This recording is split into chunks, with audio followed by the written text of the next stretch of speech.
இன்னைக்கு ஒரு high protein breakfast recipe பார்க்க போறோம். தோசை, இட்லி ரொம்ப சூப்பரா இருக்கும். டேஸ்ட்டும் செம்மையா இருக்கும். இது வெயிட் லாஸ்க்கும் ரொம்ப நல்லது. கண்டிப்பா ட்ரை பண்ணி பாருங்க.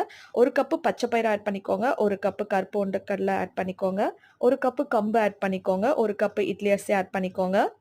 அது கூடவே ஒரு 1/2 கப்பு பார்த்தீங்கன்னா, கருப்பு உளுந்து ஆட் பண்ணிக்கோங்க. இது ரொம்ப நல்லது. வெள்ளை உளுந்துக்கு பதிலு. கொஞ்சம் பச்சரிசி ஆட் பண்ணிக்கோங்க. ஒரு 1/2 கப்பு. கொஞ்சம் வெந்தயம் ஆட் பண்ணிட்டு, இது நல்லா ஒரு 4, 5 வாட்டி நல்லா வாஷ் பண்ணிட்டு, ஒரு 5 மணி நேரம் ஊற வச்சு, இத நம்ம நல்லா கிரைண்டர்லயோ இல்ல மிக்ஸில போட்டு அரைச்சு எடுத்துக்கோங்க. இந்த அளவுக்கு நல்லா ஊறின பிறகு, நம்ம இத அரைச்சு நல்லா பொங்குன பிறகு இந்த அளவுக்கு இருக்கும்.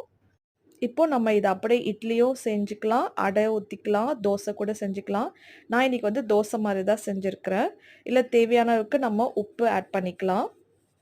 உப்பு போட்டு மாவு நல்லா கரைச்ச பிறகு, இப்போ நம்ம தோசை நல்லா இது சூப்பரா இருக்கும். நல்லா சாஃப்ட்டாவும் இருக்கும், முறுமுறுப்பா இருக்கும். இப்ப பாருங்க நல்லா வெந்துருச்சு. இத நல்லா திருப்பி போட்டு எடுத்துக்கலாம். இதுக்கு சாம்பார், சட்னி, தேங்காய் சட்னி ரொம்ப சூப்பரா இருக்கும். சாம்பார் கூட நல்லாருக்கும். கண்டிப்பா ட்ரை பண்ணி பாருங்க. வெயிட் லாஸ்க்கு ரொம்ப ஹெல்ப்ஃபுல் ஆகும். இந்த வீடியோ பிடிச்சிருந்தா லைக் பண்ணுங்க, ஷேர் பண்ணுங்க, சப்ஸ்கிரைப் பண்ணுங்க. Thank you. பாய்.